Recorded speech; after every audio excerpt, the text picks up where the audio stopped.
I was a writer living in New York, being discriminated against but not objecting to it, really. I couldn't get political assignments, even though the guys who got them were less experienced than I was, or I couldn't get an apartment because they thought you weren't financially responsible, or if you were, you must be a hooker. You know, I mean, all these things were happening to me, but I was trying to avoid them individually. And it really wasn't until other things happened to me. I mean, I lived in India for a while. I came home and saw the parallel of the civil rights movement and women inside the civil rights movement and inside the anti-Vietnam movement who, I mean, we loved those movements, but women in those movements were in the same position in many cases as in the rest of society. So it dawned on everybody gradually by contagion, or many people, that we had to have a women's movement. I mean, that, you know, nobody does it for you. You have to speak up for yourself. What year was that? When was the beginning of it? It was about 68, 69. Really? It was that early? Wow. And so what was the first big action that was taken? What was the first thing that got everybody's attention? Well, there's a first thing for everybody in different towns. I don't want to say, I can just say that for me, the first was going as a reporter to cover a hearing on abortion because the New York State Legislature, this was before the Supreme Court ruling, was trying to decide whether to liberalize the law in New York State, and they had invited to testify 14 men and 1 nun. No. So, right, you can't make this stuff up. No. Okay. So a bunch of wonderful women had decided to have their own hearing in a church basement downtown, and I went to cover it. And I was astounded. It was the first time in my life that I had ever heard women standing up in public saying what happened to them, and only to women, and taking it seriously. It was the first time. I mean, I was absolutely astounded. And then I thought, wait a minute, this has happened to me. I needed an abortion in my lifetime. 1 in 3 American women needs an abortion. How come it's criminalized, and how come it's stigmatized? And, you know, that was the consciousness beginning, which then once you pull at a thread, it all starts to unravel. I would say the big mass understanding was the march for the anniversary of the vote for women on Fifth Avenue, because we had all marched for everything but ourselves. And there were thousands and thousands of people on Fifth Avenue. And when was that? What year was that? It was 71, I think. Right. So I think, because I'm a fashion designer, I'm going to go here for a second. Forgive me. Sure. But I think to put this in perspective for a lot of young people, let's talk about what women were wearing in the 60s to the 70s, because it gives you a sense of where we were about our freedom and where we were about our bodies and where we were about, you know, the burning bra thing was a significant statement. I know that when I was in FIT, we were wearing girdles and stockings. And that was 1964. 65. It wasn't until the end of the 60s where we were freer and less confined by the type of corseted bras we were wearing and the type of girdles. I mean, it was impossible for a guy to get in your pants unless you wanted him to. I mean, to take off a girdle was just not something that could happen easily. So by us taking them off, and the time for us to be freer with undergarments, I think, had a significant correlation to our attitudes, too, and to the need to free up, to finally the early 70s, where my staff cannot believe that I actually wore no underwear through the early part of the 70s. And it didn't occur to me that it was a terrible thing. So I think that there is something to that, and something also to the freeing up of where we were thinking as women. So that, just from a fashion perspective and a clothing and what women wore, I think there's a lot of big change that happened then. Well, yes, you're absolutely right. We were wearing garter belts and waist cinchers Yes. and girdles and white gloves. Right. And, Right. and little Gloves, hats. gloves and hats and bags that match. Yeah. I mean, just one thing I want to say is, though, the rate of rape was just as bad when there were girdles as when there weren't. It isn't as Really? if, All right. I mean, a knife can do anything, that right? So I don't want to. I didn't realize that. Yeah, so we can't because it leads to the idea of blaming women for rape according to what they have on. Yes. Well, if yeah. she'd only that's worn a very girdle, interesting. she would have been fine. That's Not very true. interesting. Yeah, but certainly the problem, the fundamental problem is, I think, that we were dressing according to ideas of being a good girl, of being a lady, Right. Of externally imposed ideas. And I hope that more and more we're dressing the way we feel, what we feel like. Yeah. And we should be able to wear anything we want and be Exactly. safe. We should be Exactly. able to walk down the street nude and be safe. Right.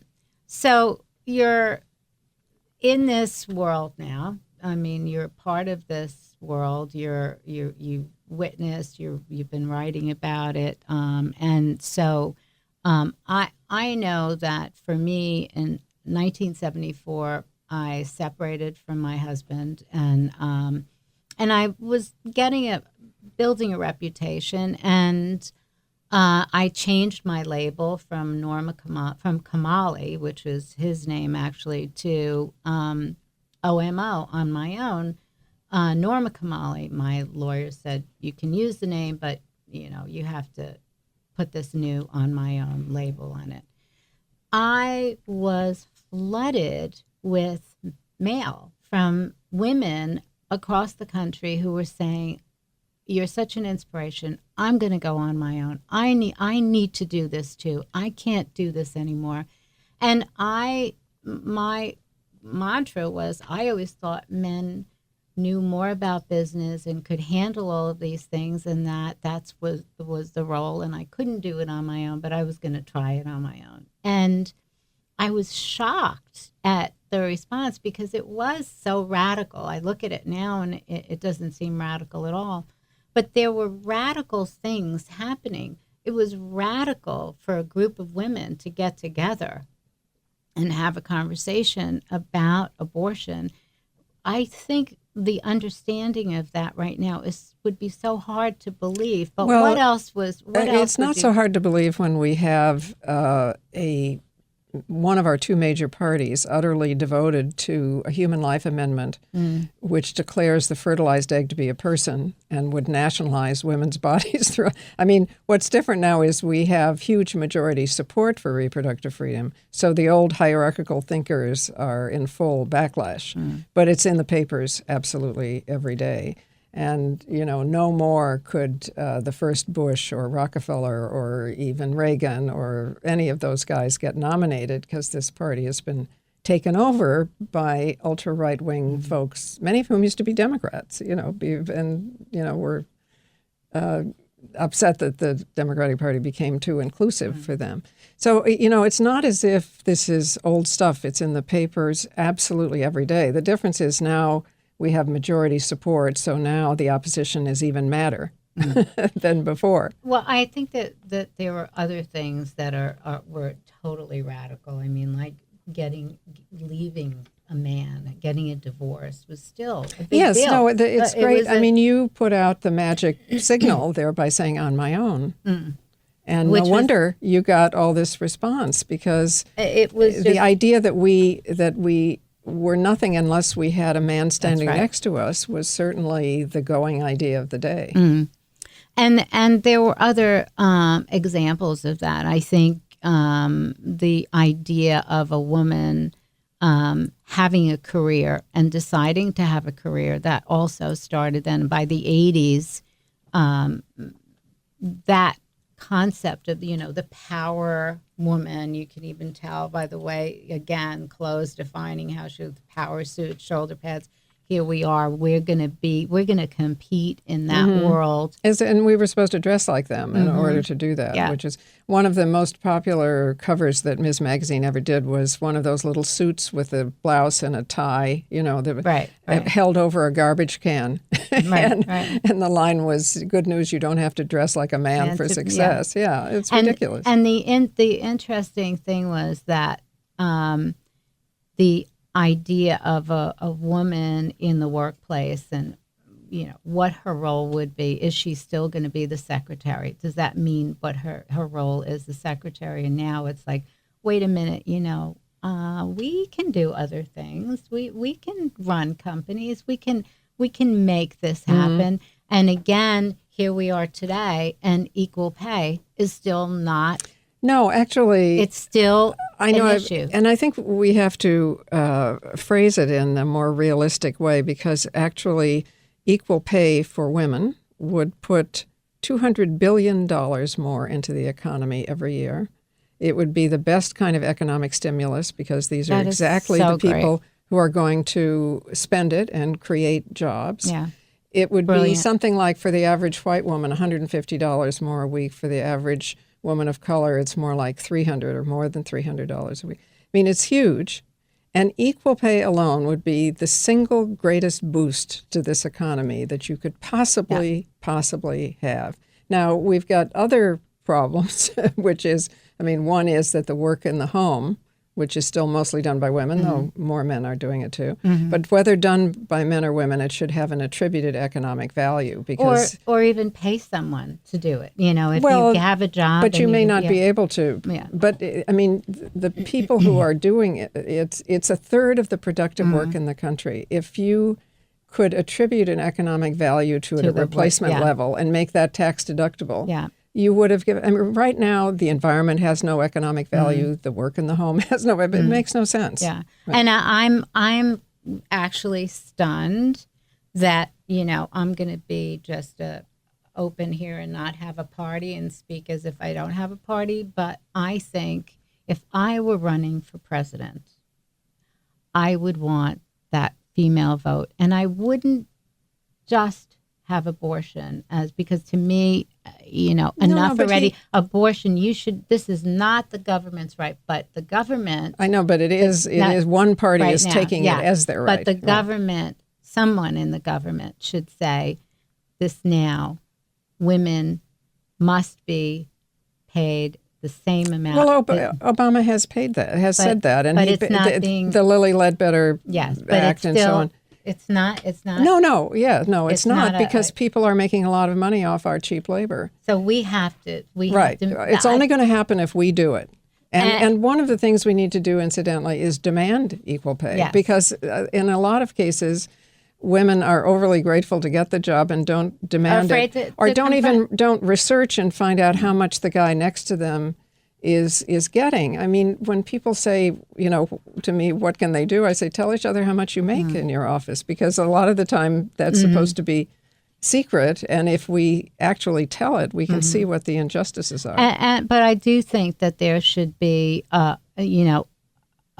a place where that the government is controlling that, because that is a key. That is key for the economy. It is against the law, but it's not. But then how do we? It's the fact is that the process one has to go through to prove unequal pay. It should be easier. It has to be easier. But first, we have to take the responsibility for demanding it ourselves, because that's not always happening. But I think somebody has to speak out for it and say, this is something we believe in, and this is something we want to make sure gets implemented, and we want you to have a voice to make sure that we want the word to be out that this. But you have to. The first for Time magazine, I wrote they did a cover story early about the women's movement, and I wrote an essay for them. And they paid me less than they paid guys, my agent said. So I complained bitterly to Henry Grunwald, who was then the editor, and he sent me a Gucci purse. I tried to take the Gucci purse back and get money instead, but they wouldn't. This is the same. This is the same story. I'm going to share a story. I had I think I even told you this. I had a license agreement with this company, and I was supposed to design, they're supposed to produce. They're not holding up their end of the bargain when it comes to the kind of production and where it should take place. And so I confront the owner and I said, look, we have an agreement. We both need to hold up our end. I have a problem with the way you're holding up your end. Let's talk about how we can resolve this. He's arguing with me, telling me he's doing it. And then he had no argument left. And he said, put on your coat, let's go shopping. And I thought, go shopping. I lost it. And I said to him, I have my own money to go shopping. Why would I want you to take me shopping? Well, it's the way to appease women. Yeah, no. You take them shopping or you buy them a Gucci bag. There was something exactly like that because Romney was in a crowd of people and he reached out to a woman to shake her hand and she didn't want to shake his hand. And he said to her, oh, it's because you don't have makeup on. No. Yes. Right. So, I mean, this is still going on.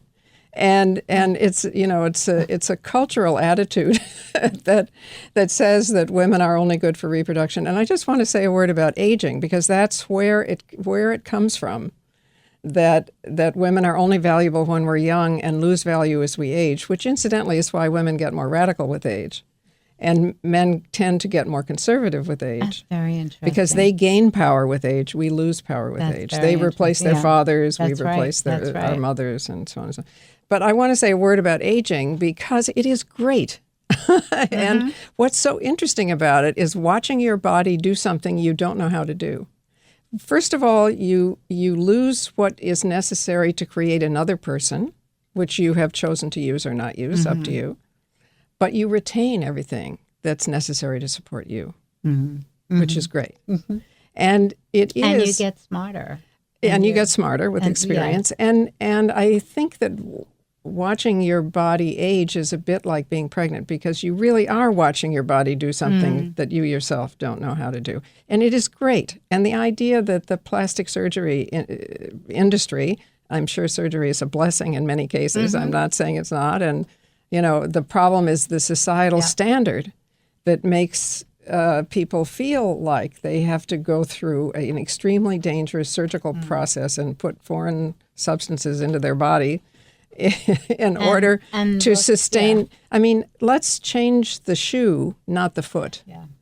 Well, I think the idea of appreciating how you look and who you are is so much in the mind and so much in how you think about yourself. And I think communicating about this subject and talking about it and hearing women like you with your brilliant, this to me was just so enlightening and so helpful. I think you give women the opportunity. Well, we just need to talk to each other. Here is the secret. All right. It's you and I talking, and there are two women in the room with us here. And what needs to happen is that people who are listening, women who are listening, need to talk to each other. Yeah. There is no substitute. Our minds work on narrative. We do not retain statistics and generalities. We need to tell our own stories. We've been sitting around a campfire for 100,000 years telling our stories. And women are made to accept someone else's story of them. Yes. Tell your own story and make sure you meet with other women, maybe some men too, who are supportive and to whom you can tell the truth. Yes. And admit what you don't know and your worries and so on and get some support. Make this kind of alternate family or revolutionary cell, you can call it either thing, so you have it at least once a month or hopefully once a week because we are communal creatures. Yes. If we are by ourselves, we come to feel crazy, alone, and wrong. Yeah. We have to be together.